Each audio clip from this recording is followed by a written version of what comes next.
kita bisa melihat penjelasan Sang Buddha betapa pentingnya meditasi, seperti yang disampaikan Sang Buddha di Anuttara Nikaya. Hal ini memang ditekankan tentang biku, tapi bukan berarti hanya akan nampak tentang biku. Para biku apalah artinya bertambahnya usia, bertambahnya kedudukan, bertambahnya ketenangan, kekayaan sama keluarga, bertambahnya kebijaksanaan, keuntungan terbesar. Jadi kalau kita hidup bisa berlatih bagaimana supaya kebijaksanaan ini tumbuh, berkembang, sebenarnya kita akan mendapat keuntungan yang paling besar dalam hidup ini. Karena kalau kita hidup mungkin kita tidak mampu memahami bahaya kebodohan batin. Saya berpikir kalau dulu saya tidak tertarik dengan meditasi, itu disebabkan karena kebodohan batin saya. Jadi karena tidak senang bermeditasi, kecenderungan pikiran ini seperti hanya air sungai yang cenderung mengalir ke tempat rendah. Itu memang sifat alami dari pikiran yang tidak dikendalikan itu seperti itu. Kekotoran hati akan mengalir ke tempat yang rendah. Dan kalau diikuti terus, seandainya Anda tidak mengenal agama Buddha dan tidak tahu manfaat meditasi dan tidak pernah apa yang akan bayangkan keadaan batin kita saat ini.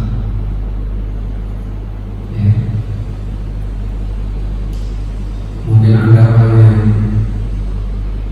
hidupnya sangat stres, karena apa pikiran ini cenderung terkotori. Kalau kita lihat dalam Dhamma Sutta, makhluk-makhluk yang tidak mengerti, belum mengerti jalan mulia 78, cenderung pikiran ini yang dikejar adalah kesenangan-kesenangan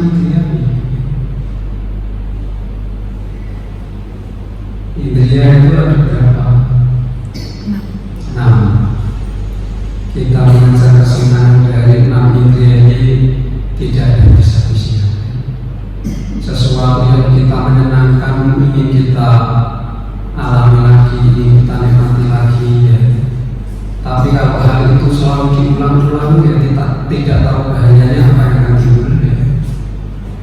Jadi mengulang-ulang apa yang disenangi pikiran ini, menurut Dhamma hal itu hanya akan menambah kita, karena penguatan akan semakin kuat di sana. Anda tahu penguatan apa-apa yang kita miliki cenderung kita obati. Kadang HP jatuh saja stres sekali.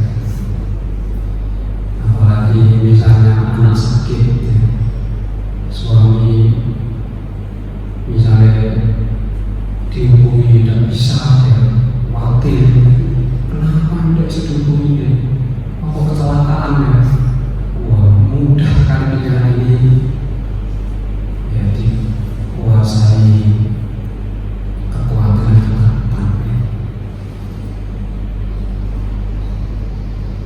Dan orang yang bisa mengejar kesenangan nafsu indriya ini, walaupun dia bisa mengejar sampai usia tua, kira-kira menurut Anda bisa tenang nggak?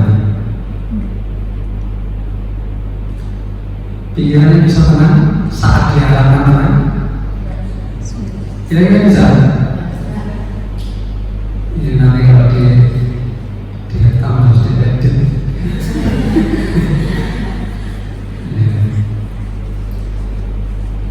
Berarti Sang Buddha sendiri yang pernah tanya ya,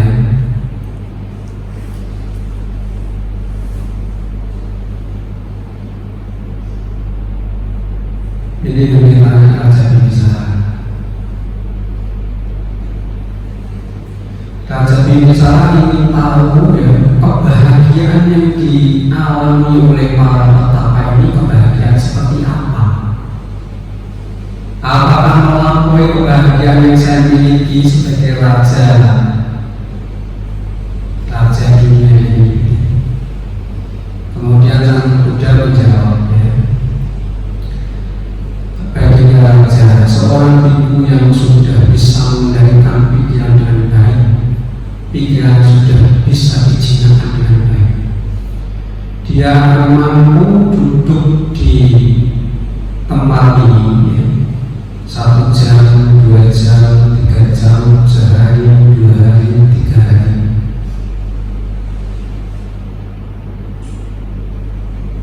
Apakah baginda Raja Bimbisara bisa mengharapkan dan mampu bertahan di tempat ini, tidak bergerak, pikiran diharapkan diam? Apakah mampu duduk 1 jam, 2 jam, 3 jam, 1 hari, 2 hari, 3 hari, dan seterusnya?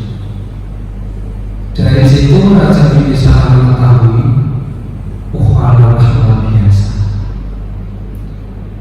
Kalau orang itu yang sudah benar-benar bisa menjinakkan pikirannya, dia bisa untuk berhari-hari. Jangankan batin sehari ya, jangankan 12 jam ya, 1 jam saya tidak mau.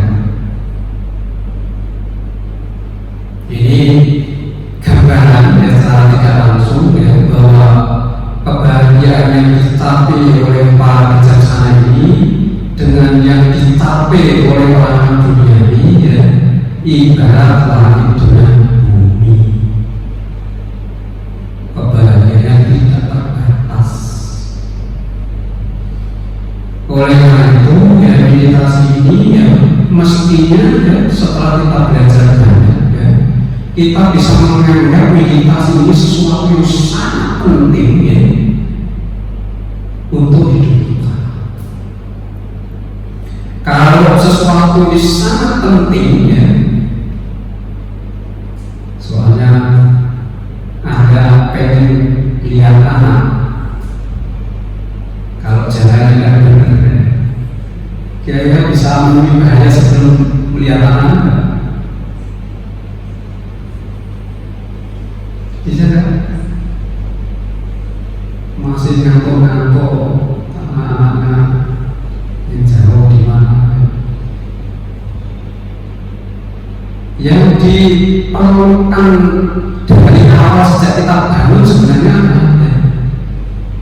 ya, menyadari apa yang sedang kita lakukan. Kalau meditasi itu kan ya, orang jalan harus sadar dia jalan. Bahkan nanti kalau kita luas sampai ke Vipassana ya, ada jalan apa, dari duduk misalnya mau jalan,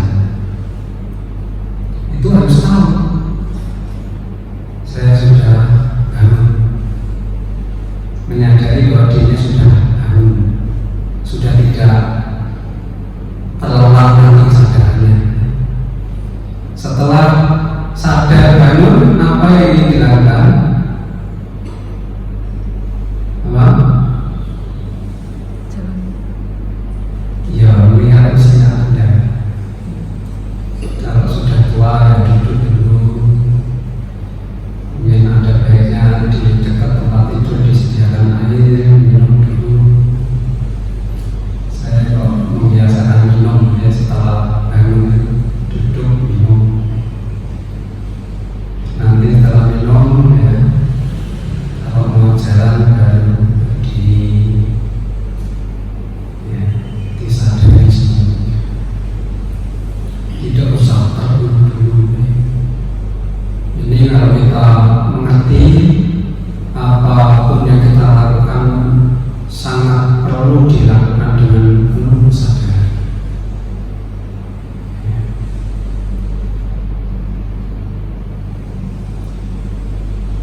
petik atau kita terima hari ini ya.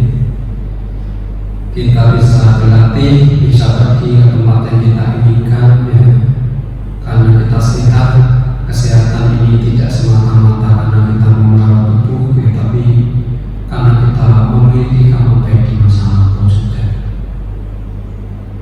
Karena ada orang yang tidak ingin sakit tapi tiba-tiba sakit mendadak, apa yang direncanakan tidak bisa dilakukan ya, itu kan sudah dirancang sedemikian rupa ya, tapi kamar baik tidak mendukung ya. Dan dia benar-benar tidak mampu berjalan ya. Karena kita sehat, anak-anak sehat, keluarga sehat ya. Ada orang yang dipercaya yang mengerjakan tugas-tugas Anda ya. Anda sangat perlu ya merasa bahagia untuk saat ini, rasa senang ya. Punya anak bisa dititipkan pada seorang. Saya kemarin ketemu anak dari Opan, sudah lama sekali tidak ketemu. Saya tidak ingat konteksnya apa, dihapus atau memang HP yang saya miliki rusak, hilang namanya. Ketemu kemarin dia merasa senang ya. Dan saya tanya, ya apa anakmu sekarang? Dua tapi kok cuma satu yang diajak. Ini apa saya titipkan suami. Berlatih kalau Anda punya anak perlu dititipkan suami. Suaminya mau ya patut bersyukur ya. Kalau nggak mendukung Anda ya nggak bisa mau mati diajak susah ya. Menimbulkan rasa senang bahagia. Tidak perlu kita mengingat sesuatu yang membuat kita susah, tapi kita ingat saja apa yang baik-baik ya, kesehatan ya, anak kita sehat ya, kita patut bergembira di dalam hati. Semoga yang saya bebas dari hendak ingin menyakiti ya, ingin mendengki artinya timbul kekesalan ya, kecemburuan pada orang lain. Bebas artinya apa, kebencian yang muncul ini belum dari hati kita keluar ya. Bebas ya. Semoga saya bebas artinya saya akan berusaha untuk mengawasi ya, apa menyadari ya, gerak-gerik kami ini ya, kalau ada kebencian akan saya waspadai ya. Jangan sampai menguasai ya. Jadi kata-kata semoga saya bebas dari mendengki ya, itu bukan setelah diucapkan kemudian tidak melakukan apa-apa ya. Jadi, semoga kita bebas dari dengki ya. Artinya bebas dari didengki orang lain, dimusuhi orang lain ya. Karena keadaan seperti itu juga akan menyulitkan kita. Kalau Anda bisa berlatih dijauhi teman-teman kan susah. Semoga saya bebas dari hendak untuk menyakiti dan bebas dari sakiti.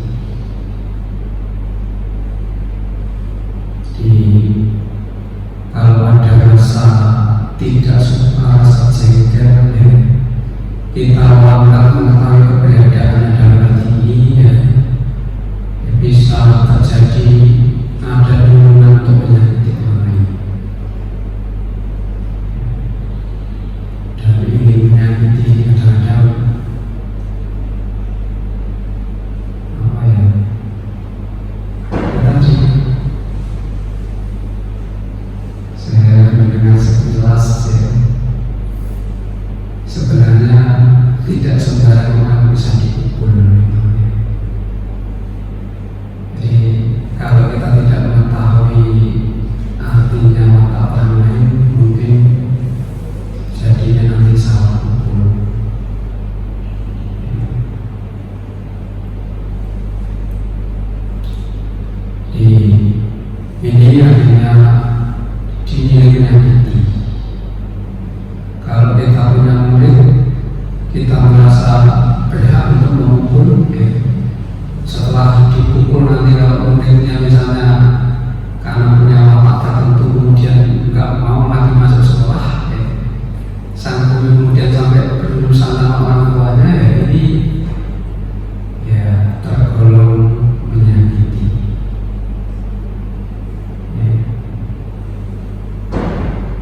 tidak untuk menyakiti timbul dari dalam, dari dalam kita sangat mungkin untuk diawasi, diwaspadai, supaya kita melihat awal-awal munculannya.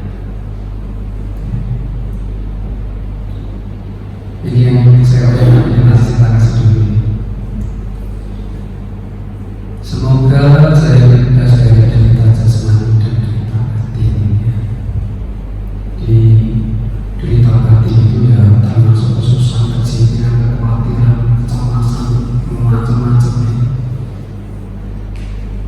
Di derita ini sebenarnya sepanjang hari pasti kita rasakan.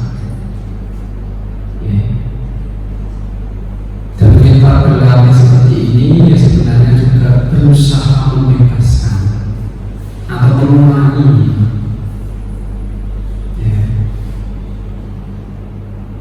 Kalau saya misalnya meditasi kesakitan, ya saya nggak pernah, karena saya yakin orang hebat, murid Sang sendiri dulu juga mengalami. Kalau saya sakit kemudian menyerah, saya menghindar, ya bagaimana saya bisa mengatasi? Ini juga kita latihan ini mengatasi. Ya tadi ada kalimat semoga saya bebas dari cerita jasmani. Jadi orang yang akan bebas tentunya orang yang berlatih.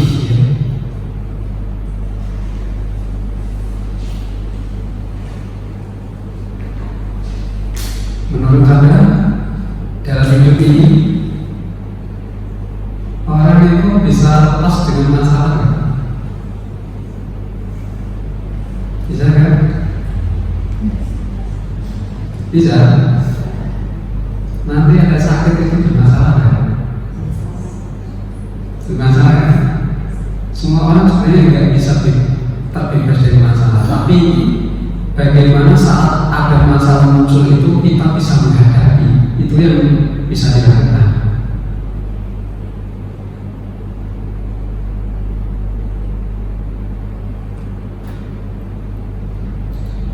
Semoga saya bisa menjalani hidup saat ini dengan bahagia,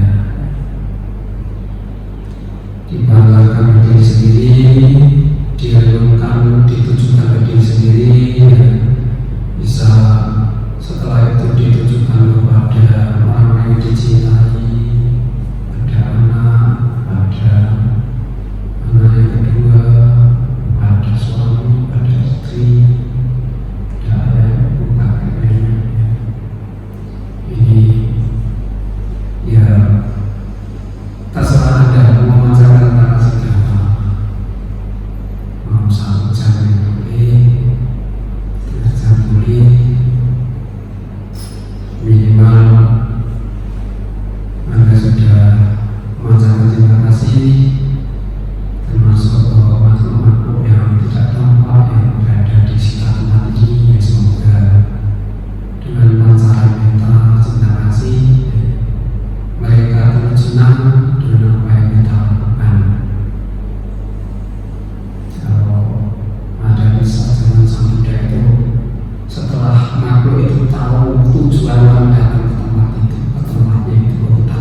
yang sangat umum digunakan ya, oleh orang banyak ya, dan bahkan digunakan oleh Sang Buddha sendiri. Meditasi yang bertujuan untuk ketenangan batin ya. Meditasi cinta kasih ini sebenarnya juga meditasi, salah satu objek meditasi yang bertujuan untuk ketenangan batin ya. Ini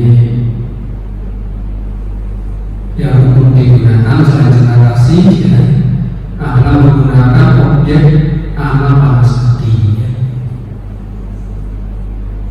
Kalau amal panas hati ini ya, objek yang kita gunakan ya, sudah menyatu ke dalam tubuh kita.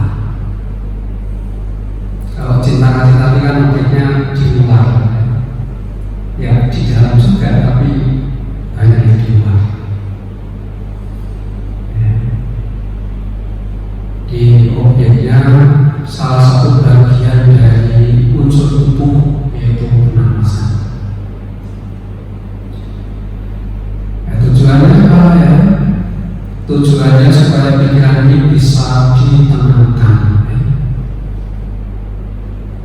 ya, supaya tenang ya pasti dikendalikan ya.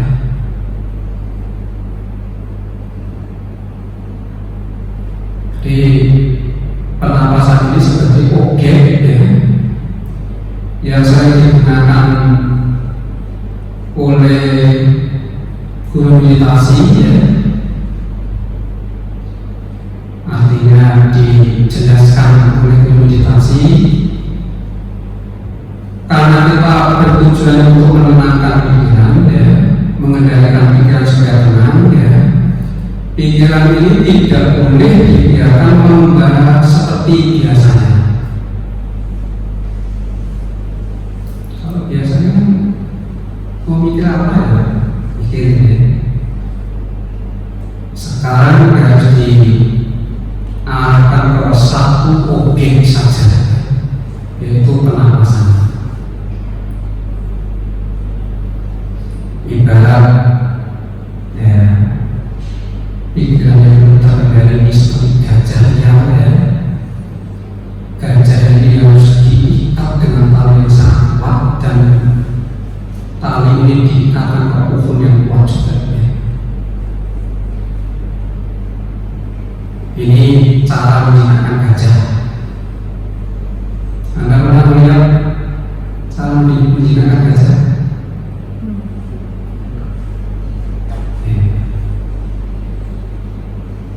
Saya lihat nggak mentol, tahu nggak mentol? Sangat tersiksa. Jadi gajah yang liar itu supaya jinak ya, orang menemukan cara untuk menjinakkan itu di rantai ya, kakinya 4 itu, dan rantai yang diikatkan ke kakinya 4 ini ditarik ke 4 gajah. Dia mau lari ke sana, tarik ke sini, lari ke sana, tarik ke sini ya. Dan dia mau berputar juga ditarik ya, ditekan ya. Ada orang juga yang menekan sampai gajah ini berpikir sendiri, wah saya kalau bergerak akan susah, lebih baik saya diam. Kalau saya melawan, saya akan susah, lebih baik saya nurut ya. Sampai akhirnya jinak. Tapi untuk menjinakkan pikiran ini tidak bisa dilakukan paksaan seperti itu ya. Ikatnya ya benar diikat ya, tapi diikat dengan kesadaran ya. Dan objek pohon ini diibaratkan sebagai objek.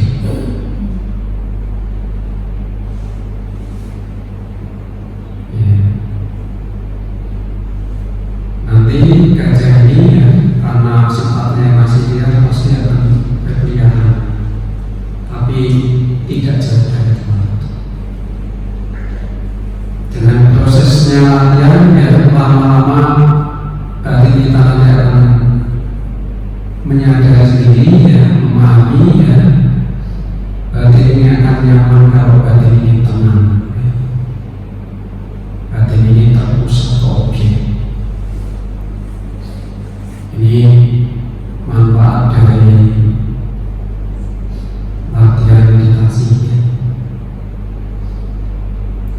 pikiran ini sudah tenang ya,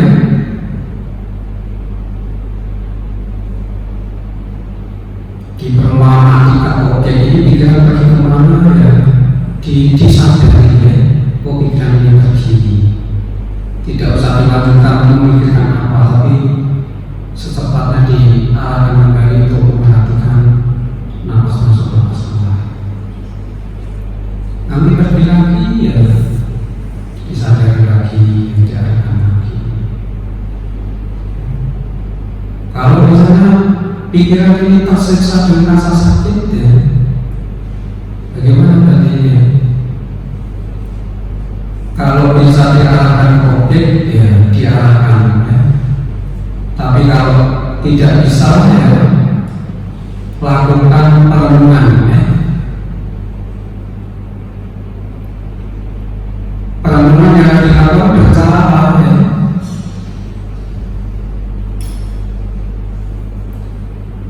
Kalau dulu ya kita ini misalnya sakit itu selalu punya pikiran ya, menanamkan pikiran, aduh aku sakit ya, aku sangat sakit ya, seperti itu ya biasanya. Nanti di tahap penjelasan vipassana mungkin akan bisa dikupas sedikit. Saya sebenarnya juga tidak bisa menjelaskan banyak-banyak karena waktunya cuma 1 hari.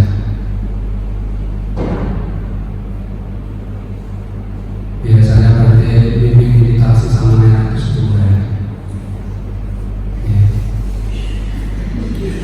Jadi kalau 1 hari teori 1 hari ya cukup. Tapi kalau praktek 1 hari teorinya diberikan banyak-banyak ya nggak jelas.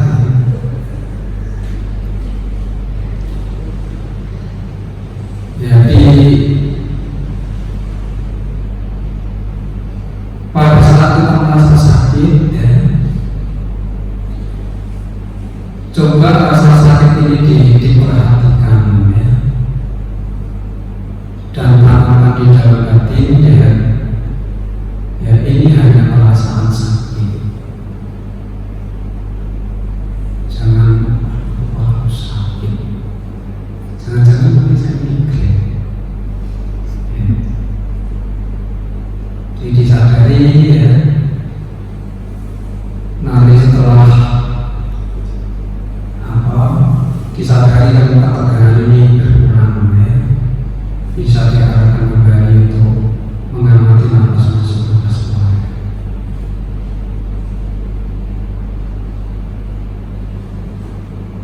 Atau Anda bisa memilih untuk memperkuat perhatian ya, kesadaran tetap mengamati nafas masuk, nafas keluar ya.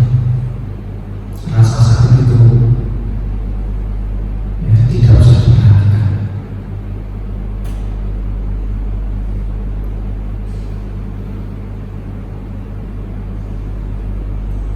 Ini nanti disepakati ya, meditasinya jalan, duduk, atau mau duduk terus.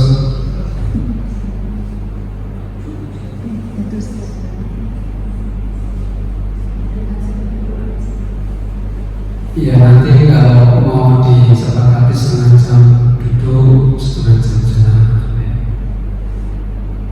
Biar tidak terlalu jenuh ya. Karena sejak awal saya latihan juga tidak pernah mengikuti latihan yang harus duduk terus ya. Saya lebih senang mengikuti jejak Sang Buddha. Sang Buddha itu di tempat meditasi itu kan ada bekas telapak kakinya ya. Jadi beliau pasti mengatur ya, waktunya duduk ya duduk ya. Waktunya jalan di jalan. Dan sebenarnya meditasi itu antara duduk ke jalan itu juga masih nyambung ya.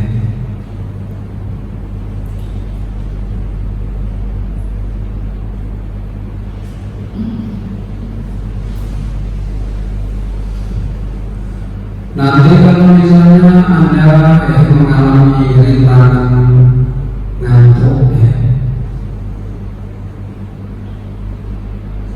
sebenarnya meditasi ini pasangan yang harus diberikan rintangan ya. Anda meditasi ada mungkin bisa lepas dari rintangan, ya, rintangan batin ya, atau pancaninanya ya. Ini harus diketahui kapan dia muncul.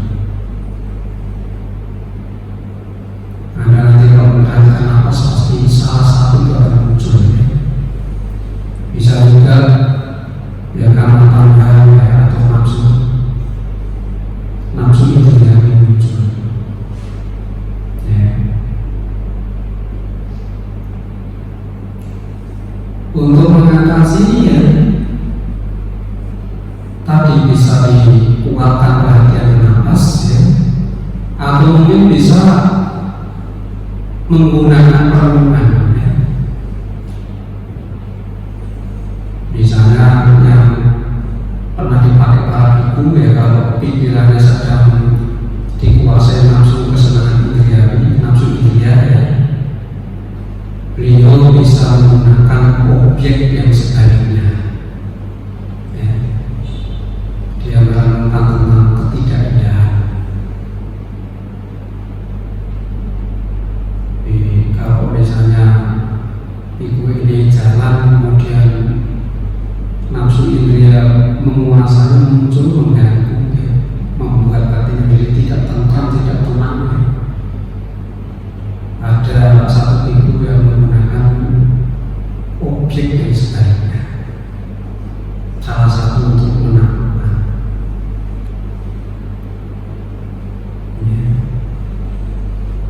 Misalnya kita pernah melihat mayat yang berproses dari kebiru-biruan sampai membengkak, sampai pecah, sampai apa direnungkan ya. Hal itu akan bisa digunakan untuk melawan ya nafsu ini ya. Karena tidak mungkin saat Anda berlatih di sini kemudian timbul rintangan itu Anda punguti dan supaya tidak mengganggu ketentraman batin kita ya harus diatasi.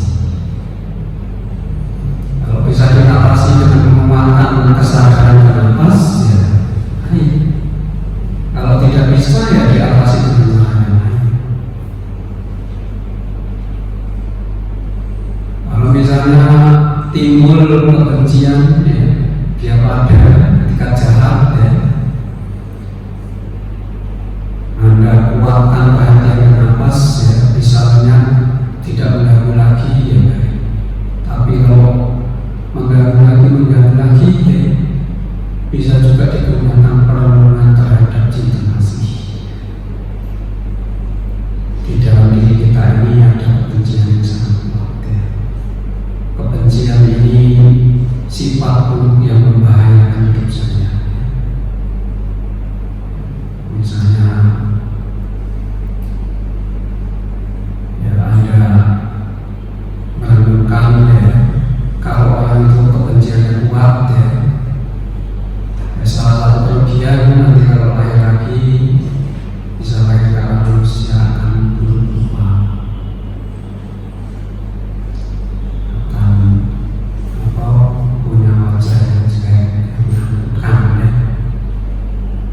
Dengan merenungkan akibat-akibat dan merugikan itu ya, kebencian yang akan sirna karenanya. Kemudian kalau timbul ngantuk ya dikuatkan ke perhatian, dikuatkan ke nafas ya. Bisa nggak ya dikuatkan ke nafas untuk mengalahkan ngantuk ini?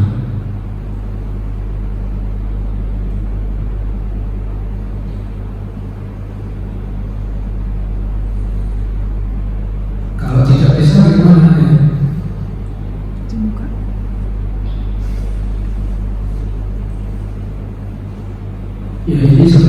aturannya tidak terlalu kaku ya. Kalau memang Anda susah payah nggak bisa mengatasi ngantuk ya, mungkin bisa diatasi dengan meditasi jalan.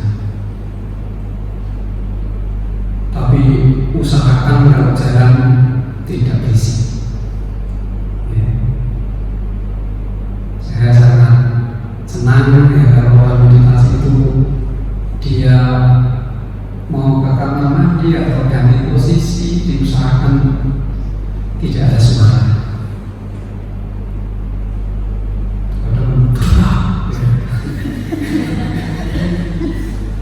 Karena mungkin keselnya meditasi itu susah,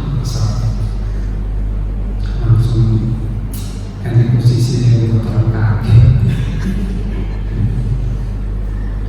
Ganti posisi pelan-pelan ya, nanti jalan pelan-pelan. Bagaimana supaya tidak mengganggu yang lain? Kita ingin membantu yang lainnya bisa meditasi duduk ini supaya tetap berhenti.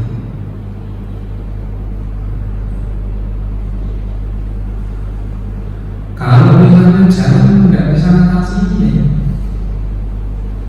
mungkin cuci muka, gosok-gosok mukanya. Siapa tahu tadi pagi belum tinggi.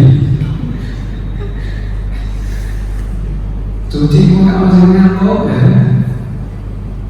itu berdiri di tembok itu apa? Menggunakan ini di tangga. Apa itu kakinya di pinggir berdiri, nanti kalau jatuh mereka pasti ada hukuman Anda yang jatuh kalau berusaha sekuat tenaga bagaimana itu tidak memaksa. Kalau orang tinggi ya naik atas. Ya. Di banyak cara untuk mengatasi ngantuk, termasuk malas. Malas itu temennya ngantuk. Orang yang ngantuk itu pasti malas. Ya. Anda pagi-pagi tidak mau bangun pagi, tidak bisa meditasi karena apa? Malas, ngantuk juga. Ya. Karena itu ya pemalasan ini digolongkan sebagai pelintang batin, akan melintangi, menghalangi, menghantar agar orang batin tidak bisa berkembang. Kemudian gelisah, ya. Cemas, ya. Ada yang orang meditasi, tiap kali meditasi menjalankan mata ini ada bayangan. Dia ketakutan sendiri. Ya. Terus setelah takut, apa yang dilakukan? Ya saya tidak jadi meditasi. Wah, ya. Ketakutan itu tidak hanya bisa muncul saat kita melihat bayang-bayang saja, ya. Tapi ketakutan yang lain bisa muncul juga, ya, pada saat kita meditasi. Mungkin kita takut, misalnya, kenapa saya kok nggak ada ya? Jangan-jangan saya mati. Itu juga ketakutan.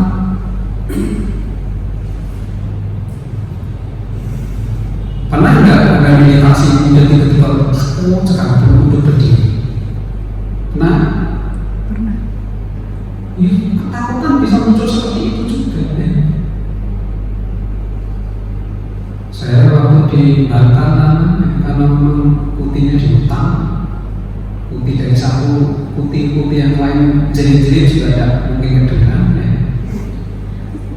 Ya takut juga kadang-kadang. Katanya ular yang warna kuning itu kadang-kadang bisa masuk ke dalam putih. Putihnya kan bolong-bolong juga. Dan bisa juga kadang-kadang di dekat kita juga.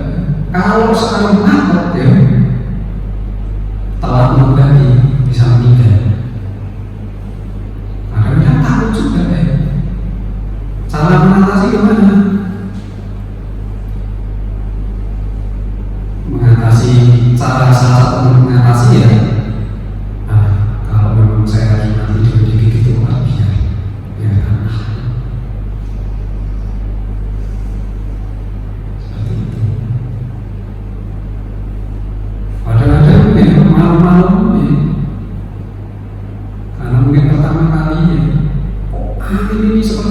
biasa, suara panas sekali.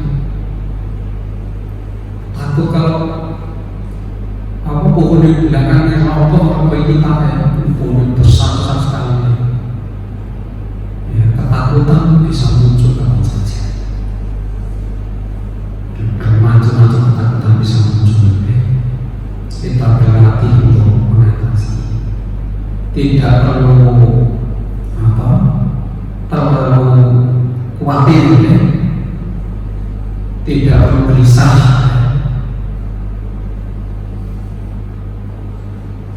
Saya pernah baca bukunya Cancah, ya, waktu dia latihan di hutan juga diceritakan ada suara itu yang kalau nginjak getahnya itu sampai kayak gempa, ya. Diduk semakin dekat, ya. Dia ketakutannya itu luar biasa, ya. Tapi karena dia juga tidak mungkin lari, tidak mungkin pergi kemana-mana, ya dia hanya berpikir, sudah, kalau memang harus mati, harus dibunuh aku ini, ya biasa saja. Yang bisa saya lakukan adalah menjaga pikiran saya supaya tetap tenang. Ternyata setelah dekat, sangat dekat sekali, ternyata tidak ada kejadian yang dikhawatirkan, tidak ada. Nyentuh juga tidak, ya. Napasnya bernapas mengganggu tubuhnya juga tidak, ya. Ternyata itu hanya sebuah kekhawatiran yang wajar sebenarnya. Tidak perlu dilebih-lebihkan.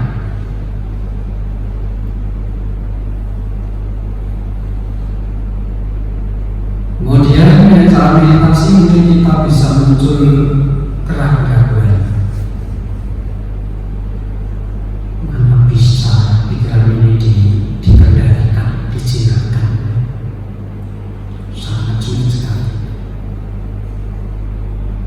Karena mungkin dia sudah berlatih lama, belum bisa mengendalikan, timbul keraguan.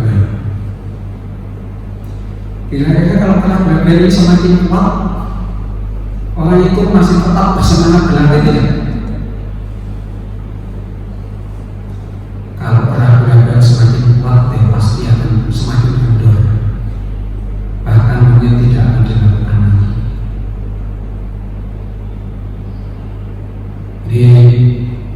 Di dalam latihan meditasi, ya, objek apapun yang kita ambil, ya, kita gunakan sebagai cara untuk mengendalikan pikiran, ya, rintangan 5 itu, ya, yang harus diatasi, ya. Jadi sebenarnya kita berlatih ini dilatih menjadi orang hebat juga. Kalau bisa mengatasi kelima-limanya itu hebat. Bahkan nanti kalau bisa mengatasi kelima-limanya ini, ya kita bisa memenangkan apa yang harus dimenangkan, ya. Kalau lima ini sudah dikuasai dengan baik, ya, pikiran ini akan cenderung tenang, ya. Bahkan sangat mudah diarahkan untuk masuk ke dalam ketenangan mendalam yang namanya jana. Di jana ini buah dari latihan meditasi, ya, dengan objek ketenangan ini. Memang kita latihan ini tidak perlu terlalu berharap mencapai jana. Yang penting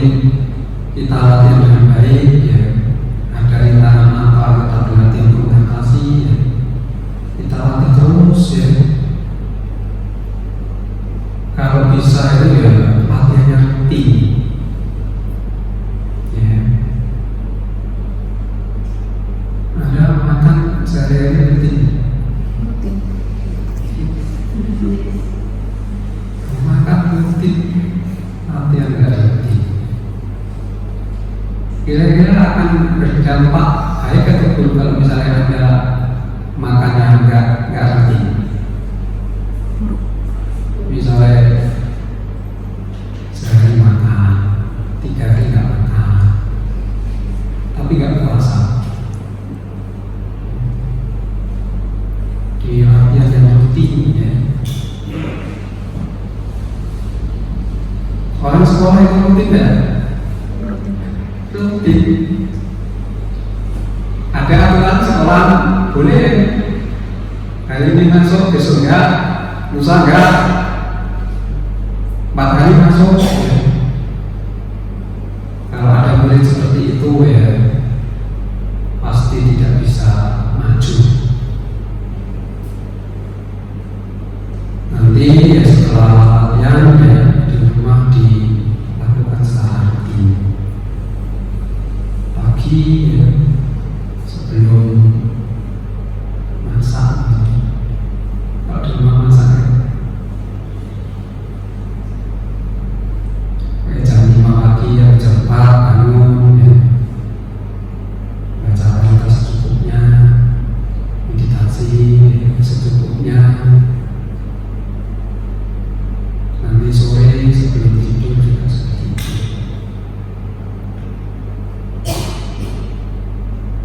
Syukur sehari bisa 3 kali kalau waktunya memungkinkan.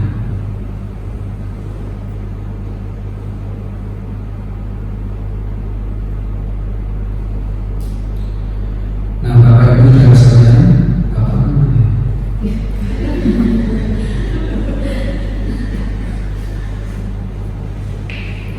Iya, ini loh yang nanti ada di bisa saja.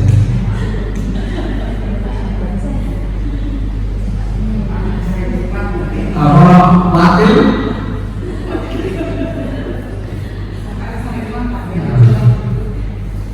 Tapi mestinya diajak kalian. Nanti akan datang Pak.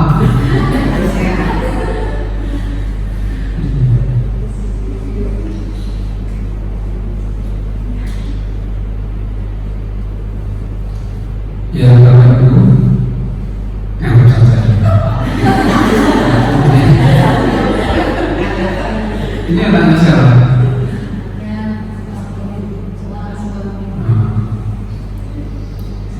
Ya, meditasi ini ada 4 posisi ya. Jadi bisa duduk, bisa berjalan, berdiri, dan berbaring. Tapi saya tidak mengajarkan nanti latihan meditasi berbaring.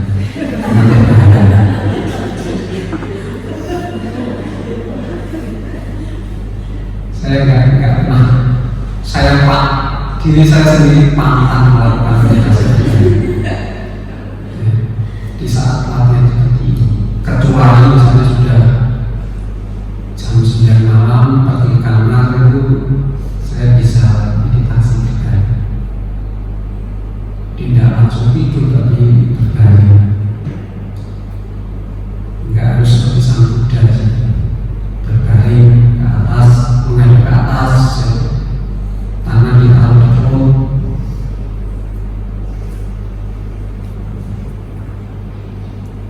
Tahu ya? Yang dirasakan perut naik dan perut turun atau kembang dan pelipis. Nanti setelah berbaring ya jangan memikirkan apa-apa, tapi perhatian diarahkan sepenuhnya ke situ ya. Merasakan ini naik, ini turun, ini naik, ini turun. Perhatian diarahkan sepokoknya ke sana. Nanti tahu-tahu sudah tidak ingat apa-apa. Karena kalau sudah posisi berbaring kan tidak ada tekanan fisik. Kalau duduk ini ada tekanan. Kalau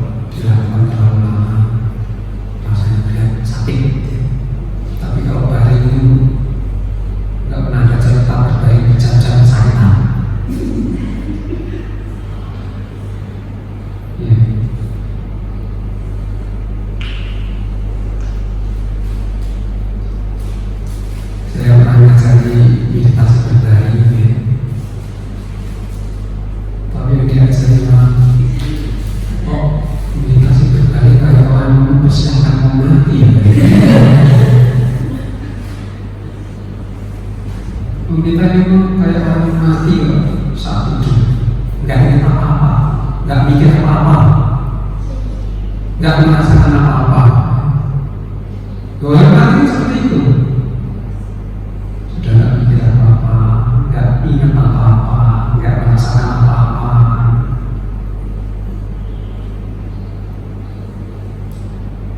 Meditasi duduk ya seperti ini nanti ya.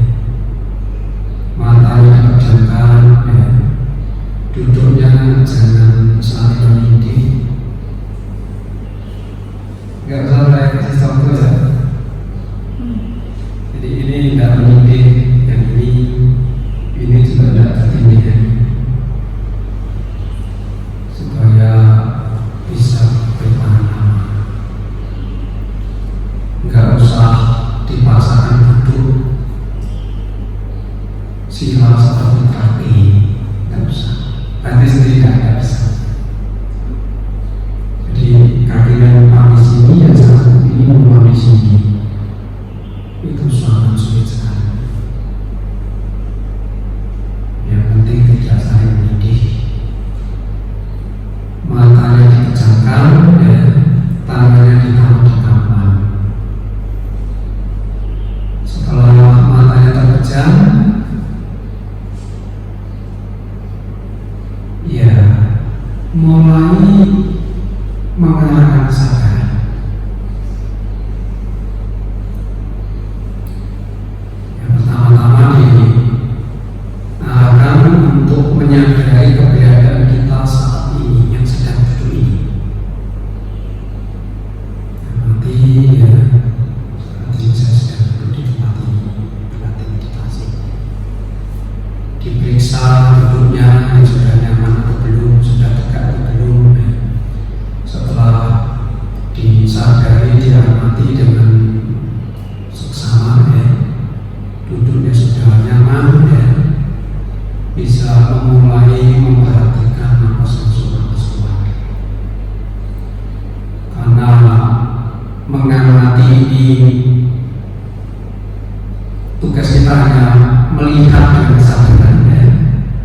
Napas ini mau pendek, mau panjang, mau sedang ya biarlah seperti itu.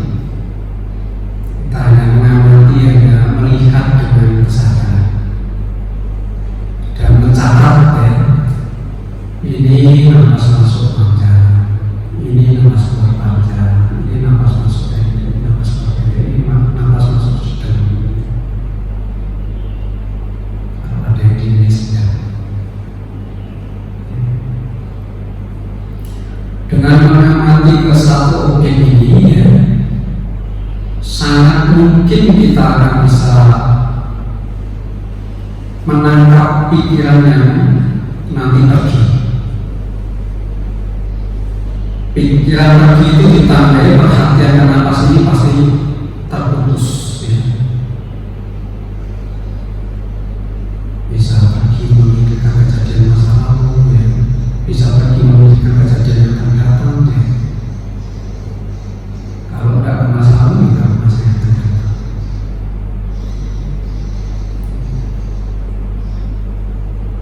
Karena kita mengetahui saat perginya ya, kita bisa mengetahui pikiran kita sedang memikirkan apa.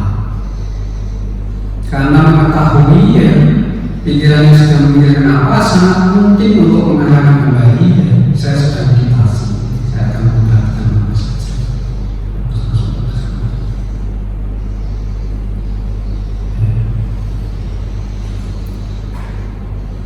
Saat kita meditasi,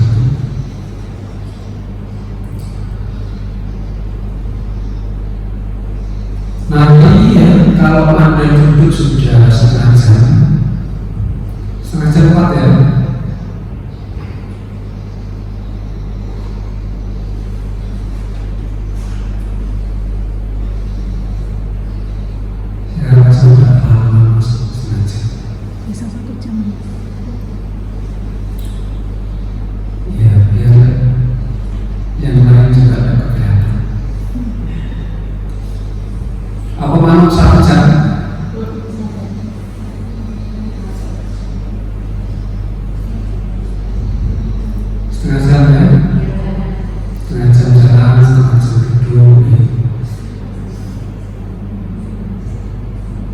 meditasi duduk ke meditasi jalan, ya, bersama ke meditasi jalan, ya, sebenarnya bukan apa ya, bukan berbeda, ya, bukan meditasi yang berbeda.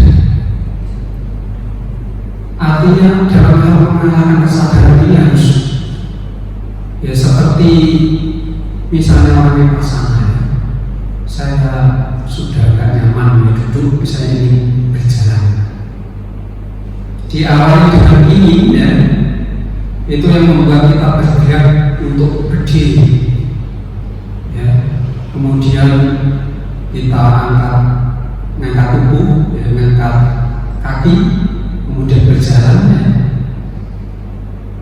Sebisa mungkin disadari proses dari ingin berjalan ini sampai berjalan. Kadang kan yang saya perhatikan kan duduk nanti terus seolah-olah sudah selesai latihannya, ya. Nanti pengen pergi terus, ya sudah seperti nggak meditasi lagi. Nah sebenarnya yang dilatih oleh Sang Buddha, ya, antara duduk ke jalan tidak ada perhatian yang terputus, ya. Seperti misalnya sedang jalan kemudian ada rasa gatal di tubuh, ya. Apa yang harus dilakukan, ya? Karena saat merasakan gatal ini waktu berjalan supaya lebih jelas, ya, dia berhenti. Ini gatal, ya. Kemudian ada keinginan apa menggaruk, ya. Sampai tangan ini bergerak sampai menggaruk, ya. Karena menggaruknya juga disertai dengan kesadaran, ya, ya tidak dilakukan secara lek-lek, ya. Misalnya gatalnya itu nyamuk, misalnya langsung, ya, tapi ini cukup diusir, ya. Ini meditasi.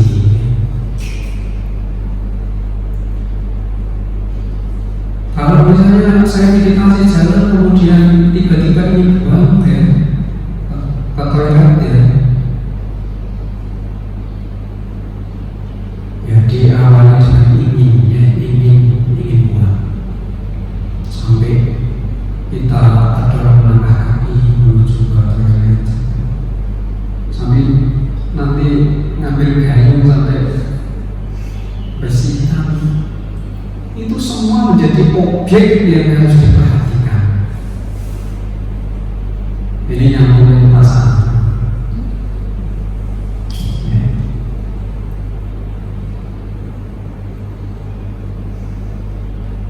Kalau misalnya berjalan nanti rasanya capek ingin berdiri saja, ya, ya boleh berdiri, ya, mungkin tangannya begini.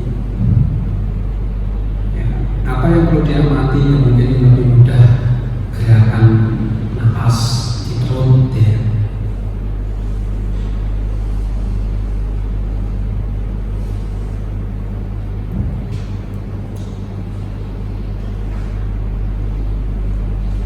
Berjalan duduk, ya. Duduk berjalan berdiri. Yang kita latih nanti 3 posisi, ya.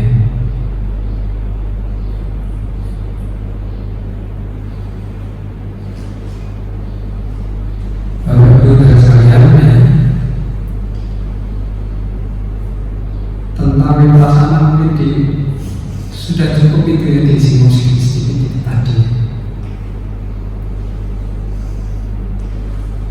Jika orang mempraktekkan meditasi vipassana, ya, dia tidak hanya duduk saja, tapi melakukan gerakan fisik apapun itu menjadi objeknya.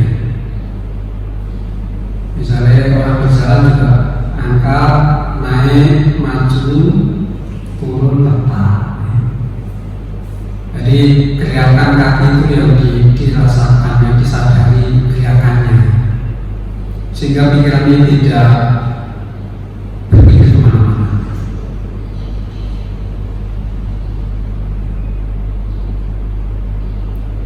Kaki kanan angkat, naik, maju, turun, letak. Kaki kiri angkat, naik, maju, turun.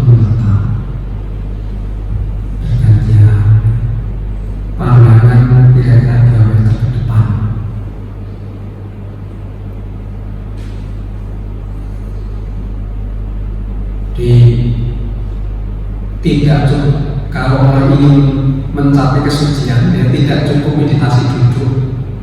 Tapi meditasi ini kekuatan kesadaran sudah mulai kuat, mulai pikiran ini bisa ditenangkan dengan pelatihan itu, digunakan untuk diarahkan melakukan apa saja itu dilakukan dengan kesadaran. Misalnya para biku juga yang mau kemudian apakah saya ini kendor, ya, dia ingin membenahi kemudian menggulung-gulung, ya.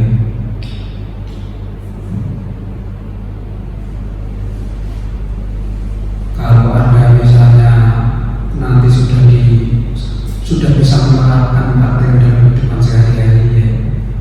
Kalau Anda nyupir tidak cukup memperhatikan ke depan, gitu ya.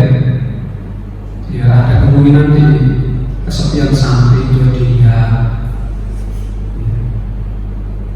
Siapa tahu ada orang nyalip, kemudian sana terlalu kencang, Anda juga kencang, tidak ngasih. Ini sudah terlanjur ini. Kalau space-nya tidak cukup, Anda kencang, sangat kencang, ya. Di sana juga ada mobil, orang ini pasti bahaya. Tapi kalau Anda penuh perhatiannya, ya, bisa mengurangi kecepatan, kemudian dia biar masuk, karena Anda melihat dari samping.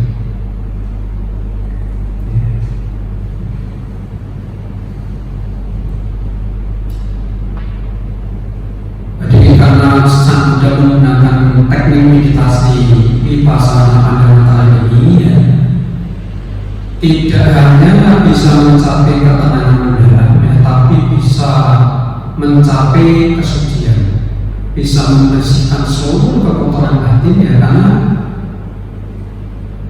orang melakukan apa saja bisa timbul kekotoran batin, misalnya jalan juga bisa timbul, ya. Orang sedang duduk juga bisa, ya. Berbaring bisa.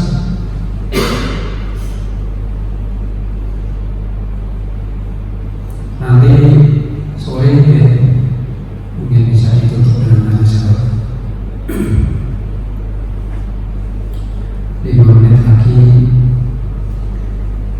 Anda mau jalan dulu, duduk dulu, kan sudah panas duduk.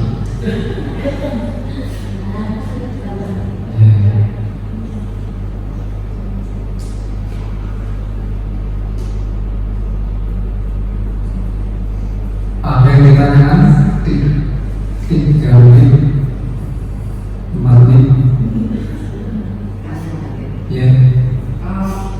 Berarti kalau setiap meditasi jalan itu berarti yang kita arahkan itu perhatian penuh, itu berarti vipassana.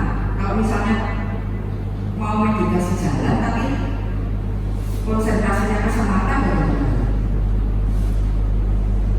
Iya, tidak bisa. Tidak bisa. Karena kan samatha itu ketenangan, ya. Kalau kita duduk kemudian perhatian ditujukan ke nafas, tubuh ini kan sedang tidak bergerak, ya. Sedangkan kita jalan ini bergerak, ya. Berarti perhatian ini harus digunakan untuk memperhatikan gerakan ini. Ketenangan itu, ya, tujuannya nanti untuk mengembangkan pandangan jalan, mengembangkan kebijaksanaan, ya. Jadi kalau orang meditasi hanya ketenangan, ya tenangnya saat duduk saja, ya. Tidak bisa digunakan untuk yang selain duduk.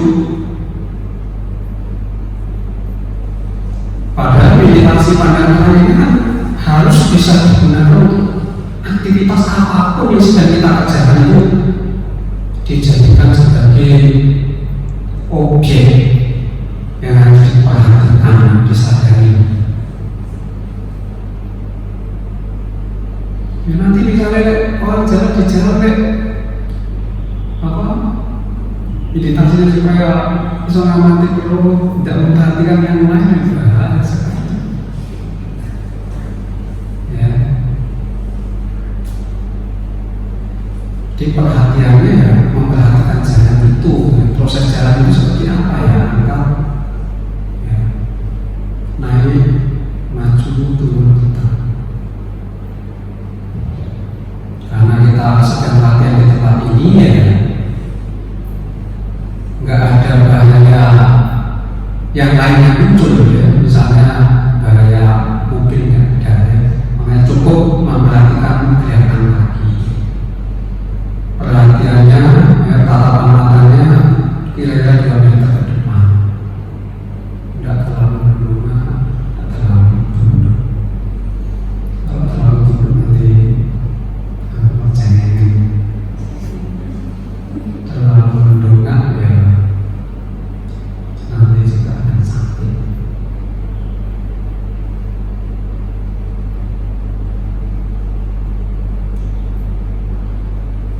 Dikasih jalan dulu ya. Di kaki ini katanya harus digerakkan. Kalau kita malas bergerak katanya bisa menimbulkan penyakit di jalan ya. Tapi Anda harus tahu ini bukan jalan-jalan, ini jalan meditasi cakramana, meditasi berjalan. Objeknya Anda harus tahu, yang harus dikerjakan juga harus tahu. Saat meditasi juga jangan berdekat-dekatan. Nanti berdekatan kan gandengan tangan sambil ngobrol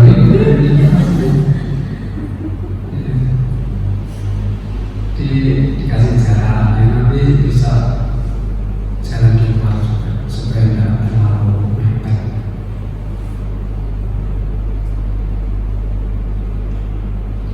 Sudah tahu ya cara meditasi jalan? Ya? Gimana? Ya. Di jalan ke sana, nanti di sana juga beloknya juga pelan-pelan, jalan ke sini lagi, jalan ke sana.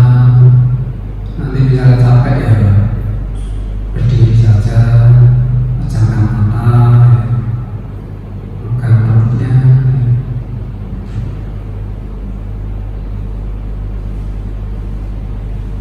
Kalau berdiri, misalnya mau melakukan perenungan ya boleh, mau menyadari gerakan perut ya boleh. Perenungan terhadap apa ya? Ya perenungan kan banyak hal yang bisa dilakukan. Misalnya merenungkan tentang tubuh ya. Tubuh ini terdiri dari 4 unsur. 4 unsur itu apa saja ya? Unsur tanah ya. Terdiri dari ada kepala, bulu badan, kuku, kaki, kuku, gigi, kulit, daging ya. Ini mengarahkan kesadaran dengan renungan.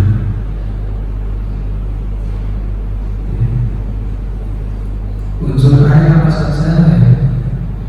Ada darah, ada keringat, ada air mata, air liur, nanah ya. Artinya diarahkan untuk